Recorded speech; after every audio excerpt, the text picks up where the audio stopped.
Our story starts in August 1915, almost 100 years ago, in the Mars family farm in Varela, Victoria, South Africa. When World War I started, many young men got enlisted, and Albert was no exception.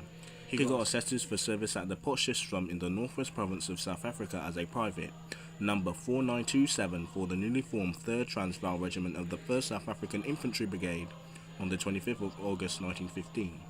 At the time, he approached his superiors and requested Jackie to go with him, and surprisingly they got their permission and said yes.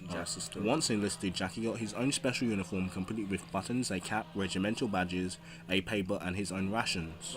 Although at first the other members of the regiment just ignored him, he soon became the official mascot of the 3rd Transvaal Regiment.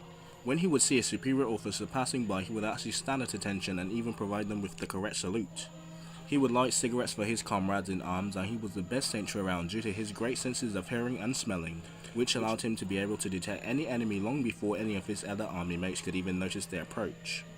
And he wasn't just a well taken care of pet, away from the actual battle. Jackie spent 3 years in the front lines amongst the trenches of France. During the Sunni campaign on the 26th of February 1916 in Egypt, Albert Marr got wounded in his shoulder by an enemy bullet, and Jackie stayed by his side until the stretcher bearers arrived, licking his wounds and doing what he could to comfort his friend. Later on in April 1918, both privates got injured in the Passchendaele area in Belgium during a heavy fire.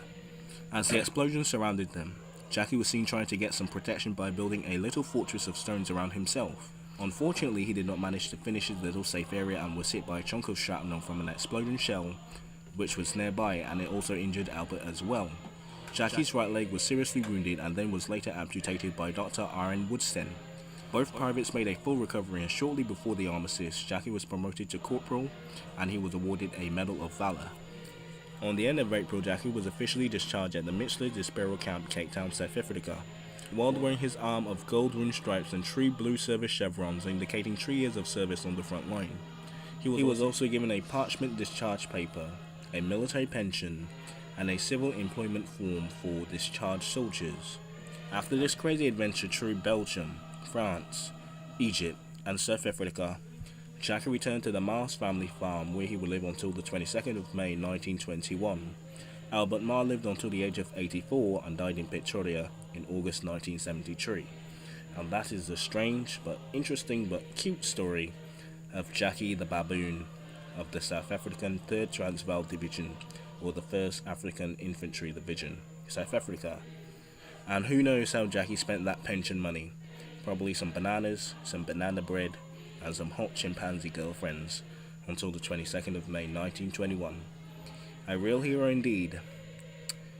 Jackie the Baboon. Well, you can't make this up. You cannot make this up.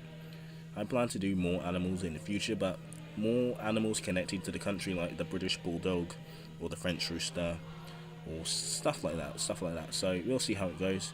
Anyway, I hope you like this filler content. We'll get back to the Dominions and their Dominion and stuff like that, but just some filler so we can actually push out some videos. So when I actually do Lass and the Somme, that's pretty much it. So if you don't see Maui's tomorrow, you'll probably get Edith Cavell, yada yada, so on and so forth. But hope you enjoyed, hope you learned something about Jackie the Baboon. Interesting story of World War I indeed. I don't know what I'll call it, but it will be called something, I guess. Hope you learned something, hope you enjoyed, hope you really... Jackie the Baboon, what a story. Learn something.